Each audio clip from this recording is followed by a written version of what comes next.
அனைவருக்கும் வணக்கம். தமிழ் செஸ் சேனலுக்கு உங்களை அன்புடன் வரவேற்கிறேன். இன்னைக்கு நம்ம பார்க்க போகிற வீடியோவில் நம்ம ஆனந்த் சாருக்கும் மேக்னஸ் கார்ல்சனுக்கும் நடந்த ஆர்மகடன் பார்த்துருந்தோம். ஸோ ஆர்மகடனுக்கு முன்னாடி நடந்த கிளாசிக்கல் கேம் தான் நம்ம இன்றைக்கி பார்க்க போகிறோம். அந்த கேம் சமநிலையை அடைஞ்சிருந்ததுனால தான் நம்ம ஆர்மகடன் பார்த்தோம். ஏன் அந்த மாதிரி ஆச்சு அப்படிங்கிறது ரொம்பவே ஒரு முக்கியமான விஷயமாக பேசணும். ஏன்னா நிறையா நீங்கள் ஆல்ரெடி பார்த்துருப்பீங்க, நிறையா வீடியோக்களில் பார்த்துருப்பீங்க. ஸோ ஆனந்த் சார் ரொம்ப அப்செட்டாக இருந்தார் அப்படிங்கிற மாதிரி உங்களுக்கு இன்டர்வியூலாம் சொல்லியிருப்பார். he felt like he defeated அப்படிங்கிற மாதிரி தான் அவர் இன்டர்வியூவும் கொடுத்துருக்கிறாரு. சில பேருக்கு ஆர்மகடனா என்னன்றது நான் ஏற்கனவே எக்ஸ்பிளைன் பண்ணேன். பிளிட்ஸ் கேம் அப்படின்னாக்கா ஃபாஸ்ட்டாக விளையாடுற கேம், ஓகேங்களா? அதாவது டைமிங் பார்த்திங்கன்னா 3 நிமிஷத்துலேருந்து 10 நிமிஷத்துக்குள்ளே விளையாடுற அந்த ஃபார்மெட்டை பிளிட்ஸ் அப்படின்னு சொல்லுவாங்க. இன்கேஸ் டிஃப்ரெண்ட் டைம் ஃபார்மெட்ஸோட ரூல்ஸ் அண்ட் ரெகுலேஷன்ஸ் என்ன அப்படின்னு தெரிஞ்சுக்கணும் அப்படின்னா நம்ம ஏற்கனவே டைமை பற்றி ஒரு வீடியோ பண்ணியிருக்கோம். ரொம்ப பழைய வீடியோ, மேலே லிங்க் பண்ணுற முடிஞ்சால் செக் பண்ணி பாருங்கள். ஸோ இந்த சின்ன இன்ட்ரோவோட நம்ம நேராக வீடியோக்குள்ளே போயிடலாம். அதுக்கு முன்னாடி ஒரு சின்ன ரெக்வஸ்ட் என்ன அப்படின்னா, நம்ம சேனல் நீங்கள் இன்னும் சப்ஸ்கிரைப் பண்ணாமல் வீடியோஸ்லாம் பார்த்துட்ருக்கீங்க அப்படின்னா மறக்காம சப்ஸ்கிரைப் பண்ணிட்டு பெல் பட்டனை ப்ரெஸ் பண்ணி வச்சுக்கோங்க. அதே மாதிரி நம்ம சேனலில் போகிற வீடியோஸ் அவங்களுக்கு பயன்படுற மாதிரி இருக்குன்னு நினச்சிங்கன்னா அதை அவங்களுக்கு ஷேர் பண்ணால் மறந்துடாதீங்க. ஸோ இங்கே Anand sir white pieces handle பண்ணிகிட்டு இருந்தார். ஸோ குயிக்காக பார்த்திங்கன்னா நம்ம ஓப்பனிங்கை நம்ம உள்ளே போயிடுவோம். ஸோ நார்மலான ஒரு சாரி அபவுட் திஸ் பிகாஸ் இது பார்த்திங்கன்னா Armageddon game. Sorry, I got confuse. ஏன்னா 2 ஓப்பனிங்லுமே பார்த்திங்கன்னா ஒரே மாதிரி தான் ஆடிருப்பாங்க. ஸோ பிஷப் E7 ஆர்மகடனில் பிஷப் C5 போயிட்டு ஒரு காமெடி பண்ணிவிட்டு அதுக்கப்புறம் பிஷப் E7 போயிருப்பார் Magnus. So castles rook E1 D6 A4. In case இந்த ஓப்பனிங் என்ன, இது பிஷப் E7 அதில் என்ன இப்போ ரொம்ப முக்கியமான வேரியேஷனாக கேட்டிங்கன்னா கண்டிப்பாக முக்கியமான வேரியேஷன் இத்தாலியன் ஓப்பனிங்கில் மாடர்ன் பிஷப்ஸ் ஓப்பனிங் அப்படின்னு சொல்லி ஒரு வேரியேஷன். அதுக்கு ஒரு 20 நிமிஷத்தில் வீடியோ நான் ஆல்ரெடி பண்ணியிருக்கேன். அதுவும் நீங்கள் மேலே லிங்க் பண்ணியிருக்கேன், நீங்கள் செக் பண்ணி பார்க்கலாம். இன்கேஸ் நீங்கள் ஓப்பனிங் லேர்ன் பண்ணுறதுல இன்ட்ரெஸ்ட்டாக இருந்தீங்கன்னாக்கா செக் பண்ணி பாருங்கள். ஸோ நீங்கள் செஸ் புக்கை ஓப்பன் பண்ணி டேட்டா பேஸ் ஓப்பன் பண்ணி பார்த்தாலுமே அதுதான் போட்டிருக்கும். ஸோ இத்தாலியன் கேமோட மாடர்ன் பிஷப்ஸ் ஓப்பனிங் அப்படின்னு சொல்லிட்டு. So A4 knight A5 hitting த பிஷப். இங்கெல்லாம் நம்ம இந்த பேசிக்ஸ்லாம் அந்த வீடியோவில் எக்ஸ்பிளைன் பண்ணுவோம். பட் இருந்தாலும் இந்த D6 எப்போ விளையாடுறாங்களோ அப்போ உங்களுடைய C4 இருக்க பிஷப்க்கு பாதுகாப்பு தேவை. அதனால தான் ஆனந்த் சார் A4 விளையாடுறாரு. ஸோ நைட் A5 எக்ஸ்பெக்ட் பண்ணது தான். So bishop A2 and now C5. Knight A5 அப்போது A4 விளையாடிட்டாங்க. பின்ன ஏன் திரும்பவும் நைட் A5 போனார் மேக்னஸ்? அந்த கேள்வி கண்டிப்பாக எல்லாருக்கும் எழணும். ஏன்னா லாஜிக்காக திங்க் பண்ணும்போது அப்படி தான். ஏன்னா ஓகே, பிஷப் அட்டாக் பண்ண போகிறீங்க, அவருக்கும் தெரியும் A2 ஸ்கொயரில் நான் கொண்டு போகிறேன், அப்புறம் ஏன் போகிறாரு அப்படின்னு சொல்லி பார்க்கும்போது முக்கியமான ஃபாலோ அப் C5. ஏன்னா ஓகே, இது நம்ம பேசிக்ஸ்லாம் பேசினா ரொம்ப டீப்பாக போகும். ஸோ C5 மூவ் சென்டரில் பார்ட்டிசிபேட் பண்ணுறதுக்காக பண்ணுறாங்க. So C3 multipurpose move, boxing out the night which is going to be on C6. So night C6. So அடுத்து நைட் A3. ஸோ இந்த நைட் A3 பார்த்திங்கன்னா எக்ஸலண்ட்டான ஒரு மூவ். பார்க்குறதுக்கு சைடில் எங்கேயோ போகிற மாதிரி தெரியும். டிபெண்டிங் அப்போ அந்த சிச்சுவேஷன் பார்த்திங்கனாக்கா either it could go to C4 or C2. Mostly இந்த 2 ஸ்கொயர் மட்டும் தான் போகும். மோஸ்ட்லி B5 அலோ மோஸ்ட்லி போக மாட்டாங்க because it will be kicked immediately. So அதனால் எந்த ஒரு பாயிண்ட்டுமே இருக்காது. இன்கேஸ் இந்த பான் A5க்கு வந்தால் அப்போ நைட் B5 ஸ்கொயரில் வைக்கிறதுன்றது ரொம்ப ஒரு பயங்கரமான ஒரு பொசிஷனாக இருக்கும். It will continuously pudding pressure on the D6 square அப்படிங்கிற மாதிரி. So H6.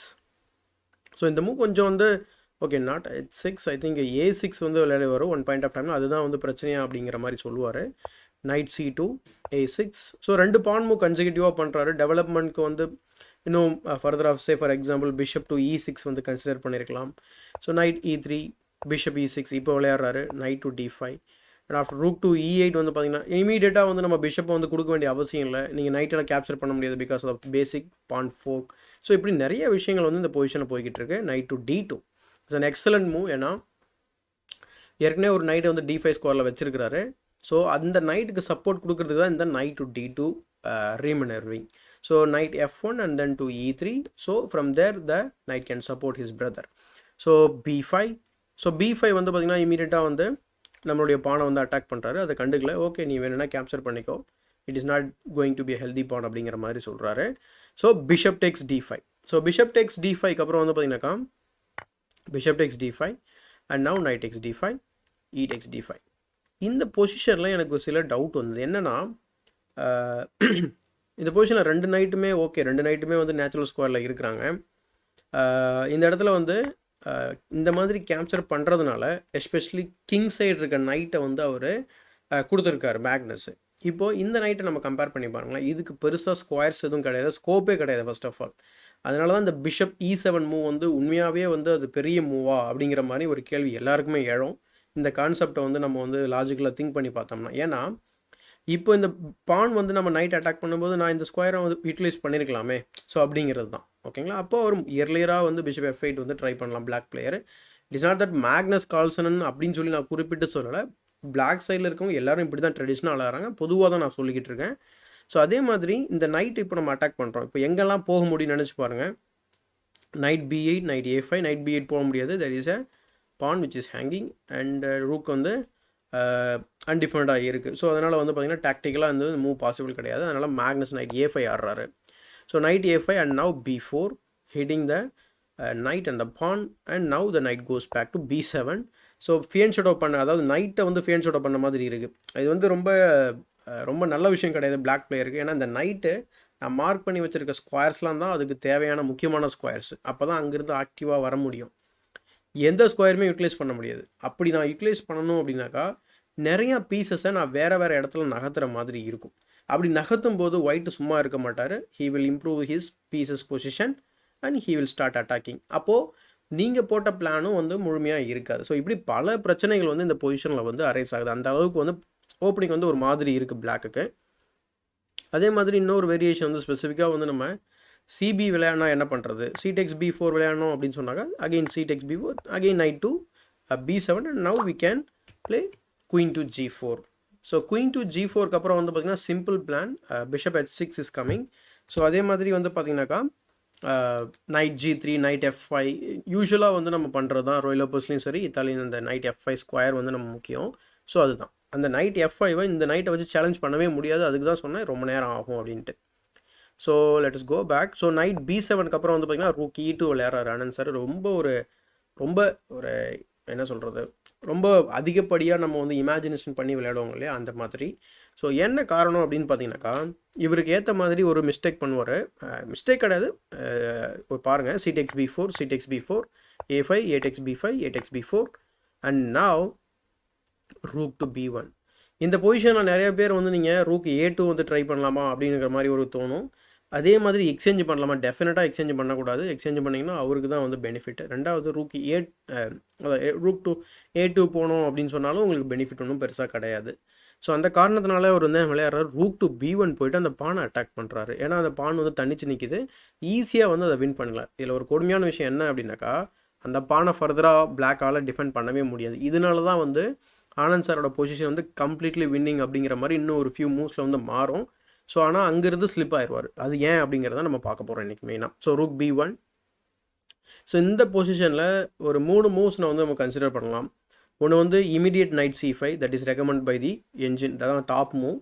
And another move வந்து பார்த்தீங்கன்னாக்கா கால்சன் விளையாடினது குயின் டு D7 விளையாடினார். அதான் வந்து சின்ன ஒரு இன்அக்யூரேட் ஆர் மிஸ்டேக்.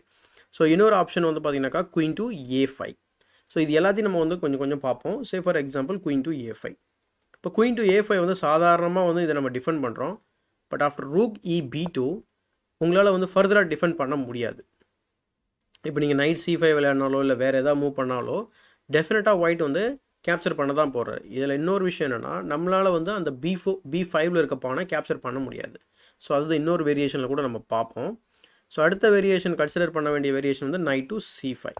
இதுதான் வந்து ஈக்குவலைஸ் பண்ணுற ஒரு variation. Rook takes B4, rook A1, queen C2, queen A8, bishop B2, rook A4, rook tax A4 and now queen tax A4. இது வந்து ஈக்குவலான ஒரு பொசிஷன். ரெண்டாவது கால்சன் விளையாடின மூவ் வந்து பார்த்தீங்கன்னா queen to D7, attacking the pawn. இதுதான் அவர் மிஸ் பண்ணிட்டாரு. ஏன்னா இந்த பானை நம்ம அவர் ஆக்சுவலாக கேப்சர் பண்ணவே முடியாது. நம்ம B5 பாயிண்ட்டை வந்து அவரால் கேப்சர் பண்ண முடியாது. Because we have rook B2. இதுதான் ரொம்ப இமேஜினேஷன் பண்ணி விளையாடுறாரு. ஃபியூச்சரில் இது மாதிரி வர்றதுக்கு கூட வாய்ப்பு இருக்கலாம் அப்படின்னு நினச்சி விளையாடுறாரு. அதனால தான் சொன்னால் எக்ஸலண்ட் மூவ் அப்படின்னு சொல்லிட்டு. And now he plays C5, I mean night C5. கொஞ்சம் வந்து நம்ம எப்பவுமே சொல்லுவோம் இல்லையா, அந்த செஸ்ஸுங்கிறது அந்தந்த நேரத்தில் அந்த மூவ் ஆர்டர்னா அப்போ தான் விளையாடணும். கொஞ்சம் டிலே ஆனாலும் நமக்கு வந்து நம்ம எதிர்பார்க்குற ரிசல்ட்ஸ் வந்து கிடைக்காது. அதுக்கு பெஸ்ட் எக்ஸாம்பிள் இந்த நைட் C5 முன்னாடி பார்த்ததும் இப்போ பார்க்குறது தான். அதே மாதிரி இந்த இடத்துல நம்ம வந்து நைட் C5க்கு அப்புறம் ஒரு டேரெக்டாக ரூக் டேக்ஸ் B4 ஆடுறாரு. இந்த பொசிஷனில் ஓகே நம்ம ஏற்கனவே சொன்னது தான், பட் இருந்தாலும் நம்ம மூவ் பண்ணி காமிச்சா இன்னும் பெட்டராக இருக்கும். Queen takes B5, rook takes B4. Now the B5 and B7 both are hanging. So queen D7, rook takes B7 and you are lost completely. So pawn போச்சு, ஒரு பீஸ் போக போகுது அண்ட் ஒன்றுமே பண்ண முடியாது. And 2 rooks are very active. You cannot give up a piece like that. So அதனால் knight c5 and now rook takes b4. So இந்த பொசிஷனில் வந்து பார்த்தீங்கன்னாக்கா there is this d3 is a weakness for us. Okay, so அதனால் அவர் என்ன பண்ணுறாரு, queen f5 வந்து விளையாடிட்டு அதை வந்து ப்ரெஷர் பண்ண ஆரம்பிக்கிறாரு. ஓகே, இப்போ என்ன சொல்கிறாரு அப்படின்னா, ஓகே இப்போ தான் வந்து எனக்கு வந்து பிஷப்பை டெவலப் பண்ணுறது கரெக்டான நேரம் அப்படின்ட்டு பிஷப் e3 விளையாடுறாரு. ஏன்னா அந்தளவுக்கு கம்ஃபர்டபுளான ஒரு பொசிஷன் ஒயிட்டுக்கு இப்போது. ஸோ அதனால தான் அந்த மாதிரி சொல்கிறேன். Knight takes d3. இன்னொரு மூவ் கன்சிடர் பண்ண வேண்டியது queen takes d3. So queen takes d3 விளையாடினா நீங்கள் சிம்பிளாக குயின் எக்ஸ்சேஞ்ச் பண்ணிவிட்டு யூ கேன் இந்த மாதிரி ஒரு வின்னிங் என் கேம்குள்ளே போயிடலாம். So both pawns are running down the board. But உங்களால் வந்து ரெண்டு டீமும் ஒரே டைமில் இது பண்ண முடியாது. ரெண்டாவது என்னென்னா, உங்களுடைய பான்ஸும் வந்து பார்த்திங்கன்னா வீக் பான்ஸ் தான், எல்லாமே ஐசோலேட்டட் அண்ட் எல்லாமே வந்து பார்த்திங்கன்னா தனித்தனி பீசஸ் தேவைப்படும். உங்களுக்கு பாசர் தடுக்கிறதுக்கே வந்து பார்த்திங்கன்னா கண்டிப்பாக ஒரு பீஸ் டெடிகேட் பண்ண வேண்டியது இருக்கும். அண்ட் ஒன்ஸ் திஸ் பிகம் அந்த நைட் பிகம் ஆக்டிவ் அண்ட் அதுவும் ப்ராப்ளம் தான். And the king will also join in the game. So இந்த மாதிரி. ஸோ அந்த காரணத்தினால இது வந்து கம்ப்ளீட்டாக ஒரு ஸ்ட்ராட்டஜிக்கலி வந்து winning end game for white அப்படிங்கிறது கிளியராக தெரியுது. ஸோ நைட் டெக்ஸ் d3 ஆடுறாரு Magnus. And now knight g3 intermediate move மாதிரி. ஃபஸ்ட்டு வந்து குயினோட போஸ்ட்டுக்கு ஒரு கொஷின். ஓகே, ஏன்னா குயின் வந்து எங்கேயுமே போக முடியாது accept 1 square, that is h7. Queen cannot go to g6 as we have queen rook to g4 move. So அதனால் வந்து குயின் h7 போகிறாரு. அரெஸ்ட் பண்ண மாதிரி ஆகிடுச்சு. குயின் வந்து ஒரே ஒரு டயகனல் மட்டும் பார்த்துக்கிட்டு இருக்கு like a bishop. So rook 4 b3, knight c5, takes and now b6. நான் சொன்ன மாதிரி அந்த பாசர் வந்து போக ஆரம்பிச்சிருச்சு. ஸோ இதுக்கப்புறம் என்ன பண்ண போகிறாரு அப்படிங்கிறது தான் தெரியல. So rook e d8 and now even b7, rook a b8. And இந்த பொசிஷனில் வந்து பார்த்தீங்கன்னாக்கா ஒரே ஒரு டிஃபென்சிவ் மூவ் வந்து c4 and then queen to d3. இது வந்து ட்ரை பண்ணக்கூடிய ஒரு விஷயம். ஸோ இதை வந்து அவர் கன்சிடர் பண்ணியிருந்தாக்கா அவருக்கு வந்து ஒரே ஒரு வின்னிங் மூவ் வந்து பார்த்திங்கன்னா டேரெக்டாகவே வந்து பார்த்திங்கன்னா இவங்க rook to b6 போகிறாரு. அந்த வின்னிங் மூவ் வந்து பார்க்குறாரு. ஏன்னா தான் குட் கண்டினியூஷன். அண்ட் நவ் நான் ஏற்கனவே மென்ஷன் பண்ண மாதிரி c4 வந்து வரப்போகுது. With that c4 queen is going to come to d3 to exchange the queen and the game is equalised. ஏன்னா அதுக்கப்புறம் வந்து ஈஸியாக டபுள் பண்ணி வந்து கேப்சர் பண்ணுறேன். இந்த பாசரை சப்போர்ட் பண்ணுறதுக்கோ புஷ் பண்ணுறதுக்கு நேரம் கிடையாது நமக்கு. ஸோ அதனால் rook b6 விளையாடுறாரு. So after c4 இந்த இடத்துல தான் சொன்னேன் நான். ஸோ இந்த இடத்துல வந்து அனந்த் சார் வந்து பார்த்திங்கன்னா ஒரு instead of playing queen to g4 அதுதான் வந்து கரெக்டான மூவ் இந்த பொசிஷனில். Or queen to even queen a4 is also winning. So இது எல்லாமே அவரே வந்து போஸ்ட் இன்டர்வியூவில் சொல்லியிருப்பார். நீங்கள் வந்து அவரோட இன்டர்வியூ பார்த்தீங்கன்னா தெரியும். Queen a4 queen g4 both are winning அப்படிங்கிற மாதிரி சொல்லுவார். ஸோ லெட்ஸ் கன்சிடர் ஃபஸ்ட்டு வந்து rook to c6. ஏன்னா அதுதான் வந்து அவர் விளையாட மூவ். இன்னொரு மூவ் வந்து பார்த்திங்கன்னா குயின் டு g4. ஏன் குயின் டு g4 அப்படின்னா ரொம்ப சிம்பிள். நம்ம வந்து கிங் சைடு அட்டாக் வந்து ஜெனரேட் பண்ணுறோம். ஸோ இங்கே ரூக்கை வந்து நம்ம 6th ரேங்கில் போட்டோம்னா சும்மா கிடையாது, அது யூஸ் பண்ணோம் இல்லையா. அதனால் இந்த ஒரு குயின் மூவ் வந்து பார்த்திங்கன்னா பல பிரச்சனையை கிரியேட் பண்ணுது. Knight f5 is coming, rook takes h6, knight takes h6, ஏகப்பட்ட ப்ராப்ளம் வந்து வரும். ஸோ இது இல்லாமல் நம்மகிட்ட b7ல் ஒரு பாசர் இருக்குது பார்த்துக்கோங்க. ஸோ குயின் இந்த இடத்துல 3 ரெஸ்பான்சஸ் வந்து நம்ம செக் பண்ண போகிறோம். ஒன்று வந்து இமீடியட்டாக பிஷப் வந்து நம்ம பழைய பிளான் படி குயின் டு d3 வந்து விளையாடுறது. In that case we can play rook to d1, queen can go to c2, but now we have knight f5. So bishop cannot come to f6 as the g7 is pinned. So bishop g5. So we can win the piece now. h4. Okay. G6, h takes g5, and now queen takes queen. Queen takes pawn, and then we have queen takes c4. So நீங்கள் வந்து இந்த எண்டிங்கில் வந்து நீங்கள் queen டெக்ஸ் f5 வந்து விளையாடுறது அந்தளவுக்கு கரெக்டாக இருக்காது. குயின் டு c4 தான் கரெக்டான move. After this simple capture we can play d6 and ஏற்கனவே சொன்னது தான், இந்த ரெண்டு விஷயத்தை வந்து ஸ்டாப் பண்ணுறது ரொம்ப கஷ்டம். So all our pieces are active, all the black pieces are defensive and passive. So let us go back and understand the other variation. So 32nd மூவில் வந்து பார்த்திங்கன்னா பிஷப் f8. ஏன்னா okay night f5 is coming, நான் ஏன் ப்ரொஃப்ளாக்ஸாக பிஷப்பை draw பண்ணக்கூடாது. But in that case we can even simply take the pawn, queen take c4 simply winning. Otherwise we can play even knight to f5. So இதுவும் இருக்குது. இன்னொரு option வந்து பார்த்திங்கன்னா டேரெக்டாக ரூக் டேக்ஸ் d5. இந்த பான் டிஃபென்ஸ் இல்லாமல் தானே இருக்குது, நம்ம ஏன் கேப்சர் பண்ணக்கூடாது. So night f5 hitting the bishop with tempo. After bishop f8 and now we can play knight takes h6 check, and after king h8 so many things are hanging and we are completely winning. So இது மாதிரி வந்து ஒரு இது எக்ஸாக்டாக இது மாதிரி நடந்திருக்க வாய்ப்பு கிடையாது. ஜஸ்ட்டு வந்து இப்படிலாம் வந்து ஒரு வாய்ப்பு இருக்குன்னு தான் பேசுகிறோம். ஆனால் இந்த இடத்துல அவர் குயின் g4 பார்க்கல, மேபி பார்த்துருப்பார். அவர் கான்ஃபிடென்ட்டாக இருந்ததுனால ரொம்ப குயிக்காக விளையாடிட்டார். அதுதான் அவர் சொன்னது. So rook c6 and now the game is turning, I mean equalising. So queen d3 இங்கே கூட வந்து பார்த்திங்கன்னா ஒரு எட்ஜ் வந்து இருந்தது. Say for example queen takes d3. So ஏன்னா நம்ம கிங் வந்து ரொம்ப ஆக்டிவாக இருக்கும். c takes d3 and even king f1 ஏன்னா to stop the passer. So அதுக்கப்புறம் rook takes d5 and now we have knight to f5. This is also winning end game.